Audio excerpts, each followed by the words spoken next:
Stephen A. Smith has been expressing concerns over LeBron James' decision to have his son, Bronny, play in the NBA. Smith suggests that LeBron is pushing Bronny into the professional spotlight prematurely, potentially hindering his development. He emphasizes that while LeBron's intentions might be rooted in pride and legacy, the pressure and expectations placed on Bronny could be detrimental to his growth as a player. Smith's critique centers on the idea that Bronny's entry into the NBA might be more about fulfilling LeBron's personal aspirations than about Bronny's readiness for the league.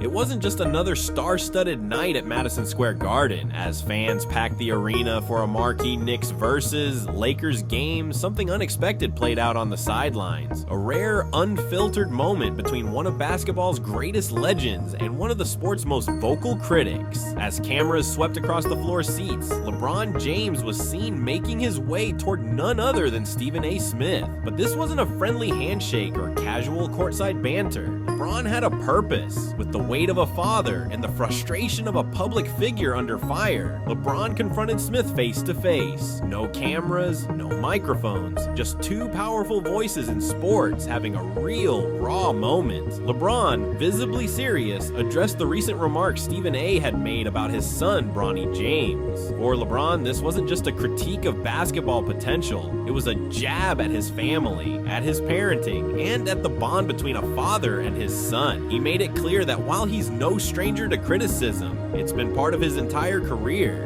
Bringing his son into the crossfire was a line too far. He emphasized that his family is off limits, that no professional commentary justifies targeting someone who didn't ask to be a public figure. His message: say what you want about his play, his legacy, even his leadership, but leave his son out of it. What made this moment so powerful wasn't just the confrontation itself, but what it symbolized. It was a father stepping up not as a celebrity, not as an NBA icon, but as a parent doing what any parent would, protecting his child. It also marked a pivotal moment in the ongoing debate around media responsibility and the fine line between sports commentary and personal attacks. LeBron wasn't just defending Bronny's name, he was standing up to a media culture that sometimes forgets there are human beings behind the headlines. And Stephen A., he was reportedly taken aback. This wasn't the first time he'd received blowback for a hot take, but this time it hit closer to home, and the internet noticed.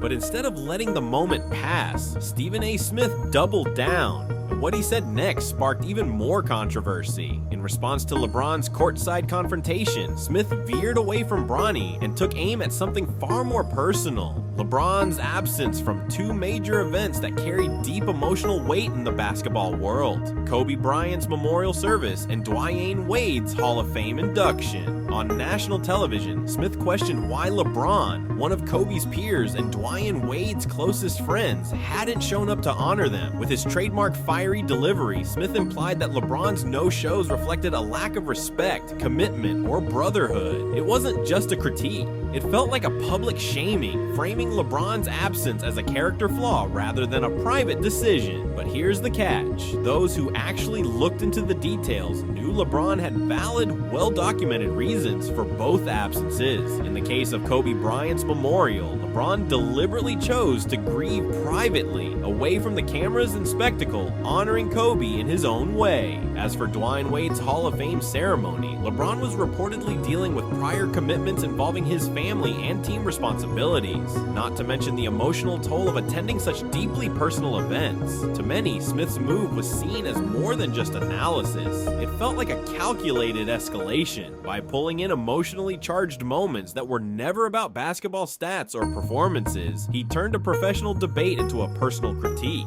He wasn't just questioning LeBron's on-court decisions anymore. He was poking at the core of who LeBron is as a man, a friend, and a teammate. The backlash was immediate. Fans, analysts, and even former players began calling out Smith for crossing a line. Some said it felt like he was grasping at anything that could stir the pot, even if it meant using grief and legacy as ammo. Others argued that it was yet another example of media figures holding athletes to impossibly high standards, expecting them to perform not just on the court, but in every public moment of their lives. Still, Smith didn't backpedal. He stood by his words, and in doing so, he reignited a much bigger debate about whether some members of the sports media have gone from commentators to provocateurs. LeBron chooses to address Smith's criticisms with humor. He posts a video mocking Smith's boxing skills, using it as a lighthearted way to deflect the negativity and highlight the pettiness of the situation. This response showcases LeBron's ability to handle criticism with grace and wit, turning a potentially contentious situation into a moment of levity.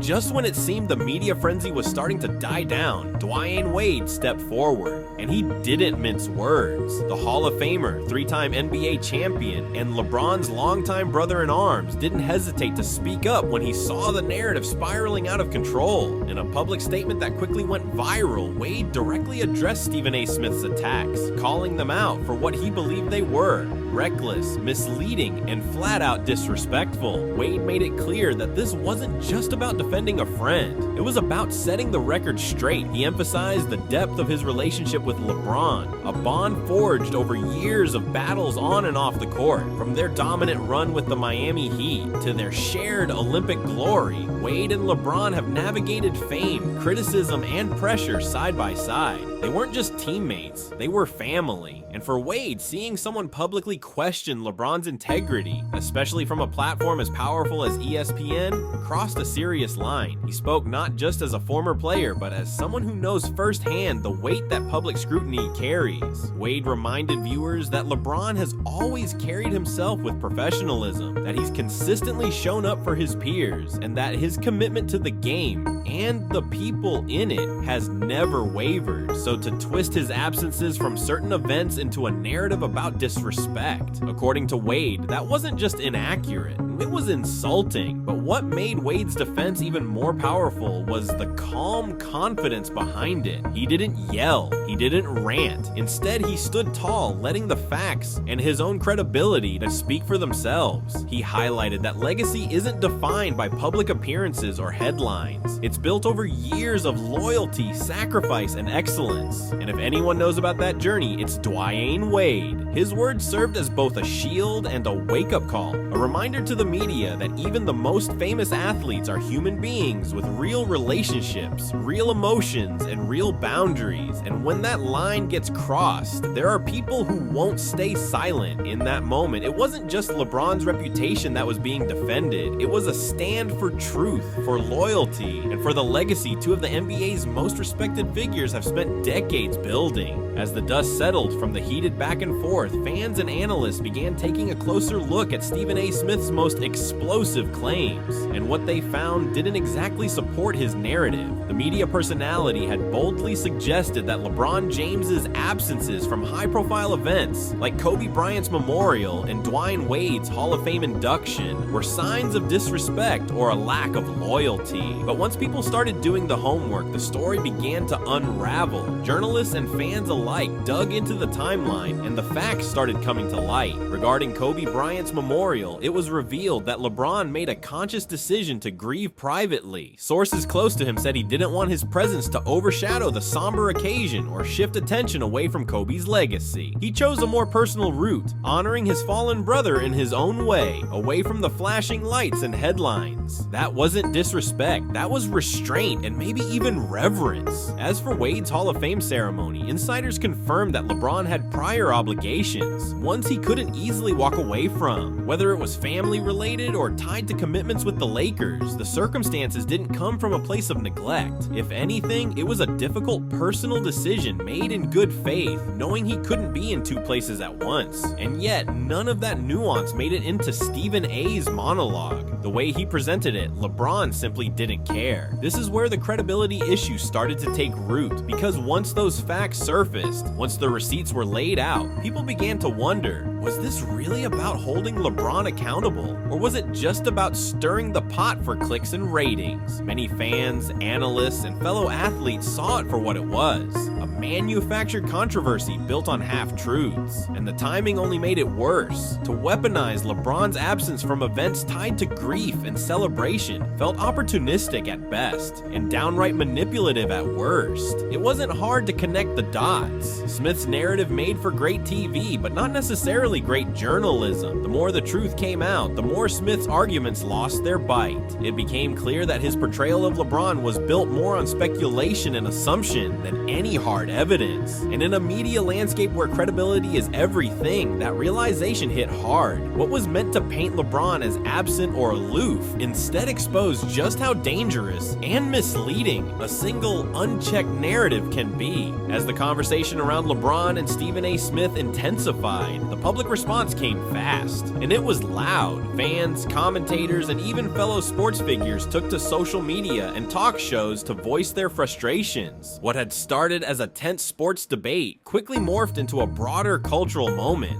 one that called into question the very role of the modern sports analyst. For many, Stephen A. Smith's comments weren't just a misstep, they were a blatant overreach. Viewers argued that he had crossed a line, turning legitimate sports commentary into personal attacks. His critiques didn't stop at LeBron's gameplay or leadership. They veered into his parenting, his presence at emotionally charged events, and even his loyalty to longtime friends.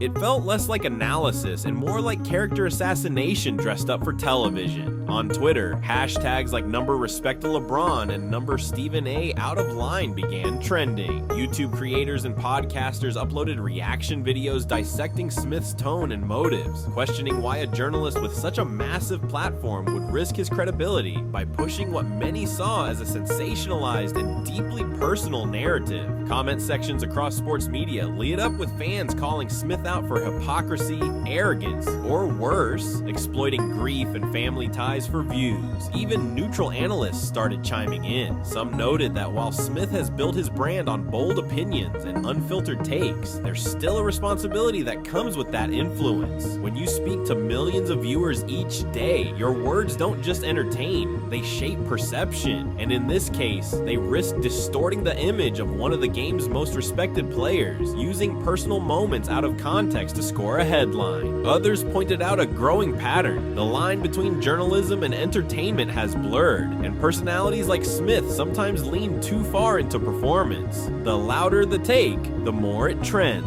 But what's the cost? The backlash suggested fans are getting tired of that formula, especially when it comes at the expense of basic decency. Smith's defenders, of course, argued that he's doing his job, offering unfiltered opinion. But for many, this felt different. This wasn't about disagreeing over MVP picks or trade rumors. This was about dragging someone's family and personal decisions into the spotlight under the guise of analysis. The controversy sparked a much-needed conversation about the ethics of sports commentary and the power of media voices. When respected figures twist facts or push narratives without context, it doesn't just damage reputations, it erodes trust. And if the overwhelming public reaction is any indicator, that trust was shaken. In the midst of all the noise, the debates, the headlines, the hot takes, LeBron James did what he's done time and time again. He stepped back, took a breath, and chose his words carefully. But this time, it wasn't about basketball. It wasn't about legacy, stats, or MVP chatter. It was about family, and the line he refuses to let anyone cross. LeBron addressed the controversy head on, not with anger or theatrics, but with clarity. He acknowledged the nature of his career, the spotlight he's lived under for 2 decades, and the scrutiny that comes with being one of the most visible athletes in the world. He's no stranger to criticism. He's heard it all, from LeChoke memes to debates about his GOAT status. And to that, he says, fair game. That's part of being LeBron James. But what he made undeniably clear was this: when the cameras and microphones start targeting his family, especially his children, that's where he draws the line. LeBron reminded the world that Bronny James is still a teenager, navigating the immense pressure of carrying his father's last name. He didn't ask for this spotlight, he didn't sign up for debate table banter, and yet he's become the subject of national sports commentary. LeBron's stance was firm: criticize his jump shot, question his team decisions, debate his place in NBA history, but do not turn his son's future into clickbait. He stressed that his role as a father comes before his role as an athlete, that no matter how high the stakes are on the court, nothing compares to protecting the people he loves off of it. What's powerful about LeBron's response isn't just the boundary he sets, It's the calm, calculated way he communicates it. He's not looking for sympathy. He's not playing victim. He's simply reminding people that public figures are still human beings, and their families deserve peace, not pressure. This moment painted a deeper portrait of LeBron. It reminded fans that behind the highlight reels and championship banners is a man who's deeply rooted in fatherhood, in loyalty, and in drawing a line between public persona and private life. It also echoed a broader message to media personalities. Just because someone is famous doesn't mean every part of their life is fair game. In doing so, LeBron shifted the conversation. No longer was it just about Stephen A's comments or Bronny's draft potential. It was about dignity, boundaries, and the right to protect the people who matter most.